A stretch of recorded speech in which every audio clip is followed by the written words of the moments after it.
नहीं, त्रिशूल प्रतीक है।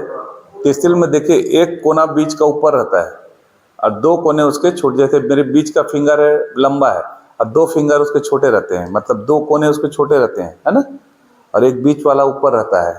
वैसे बहुत प्रतीक है, मैं शॉर्ट में आपको समझाऊं तो 3 प्रतीक है, एक अतीत के, एक भविष्य का और एक वर्तमान का। और ऐसे कहूँ तो उसको 3 शब्दों में जो हम कहते हैं कि 3 जो होते हैं ना हमारे सम, रजस और तमस और सत्व, ये तीनों के उसके प्रतीक है। ये तीनों गुण में सबसे ऊपर आपको रखना है सत्व गुण को।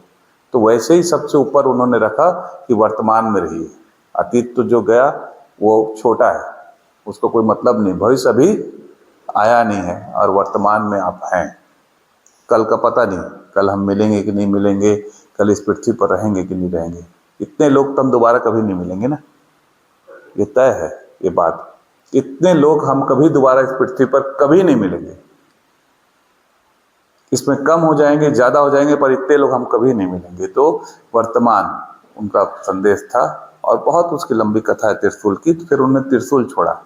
आप उसको भी सर्च कर लीजिए गूगल में, यहाँ थोड़ा नेट कम है पर आप सर्च कर लीजिएगा कि मिल जाता है उधर तालाब किनारे, तो उसमें आप सर्च कर लीजिएगा गूगल। फिर उसके बाद अभी मत करिए, उस सारी बात बोल दूं आपको, फिर कर लीजिएगा आराम से। मैंने उसकी सत्यता को जान लीजिएगा कि ये वास्तव में हुआ था कि नहीं।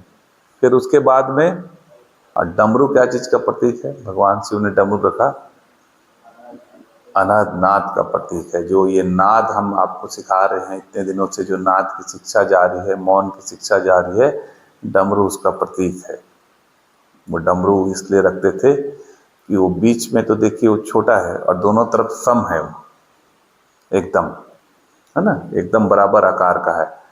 तो वो नाद का प्रतीक था। उसको भी भगवान शिव, उसको भी आप कहिएगा डमरू पर्वत करके आप सर्च करिएगा तो डमरू पर्वत आ जाएगा। फिर अंत में अब भगवान सबसे ज्यादा प्रिय भगवान को कौन था? नंदी था।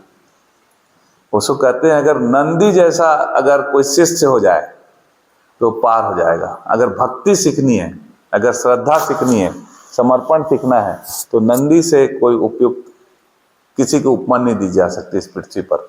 बाहर से तो नंदी बहुत खतरनाक दिखता है, बाहर से बहुत क्रोधित दिखता है हमारे मिश्रा जी टाइप, है ना, पर अंदर से पूरा भाव नंदी जी जैसा कि बिल्कुल कर्मठ सेवा में लगे हैं। देखिए आप जो कल गए हैं, नौका में बैठे हैं, बिहार किए हैं, सब व्यवस्था किसने की आपको पता नहीं चलता है।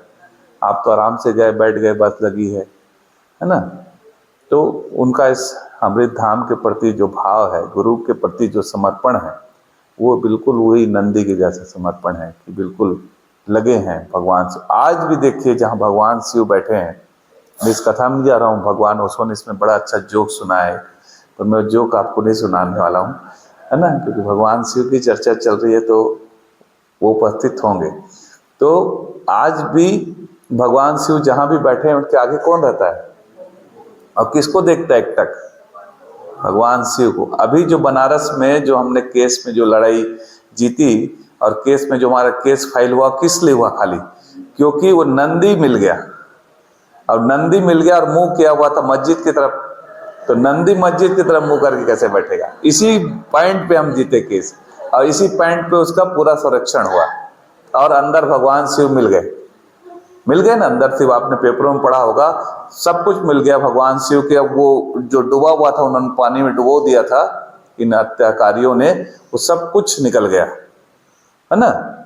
तो वो नंदी के कारण हमको पता चला सबको कि भाई नंदी का मुंह इधर होना चाहिए, भगवान शिव इधर बैठे हैं। तो नंदी तो हमेशा भगवान शिव की तरफ, जैसे मेरा मुख बिल्कुल ओशो की तरफ है ना, तो वैसे ही भगवान शिव तो वैसे ही बैठेंगे ना नंदी। तो उसी कारण हम कोर्ट में ज्ञानवापी मस्जिद, जिसका आपको पता होगा, वो केस हमारा फाइल हुआ और केस की जो दलील दी गई, सबसे बड़ी दलील यही थी कि उसका नंदी का मुंह उधर है।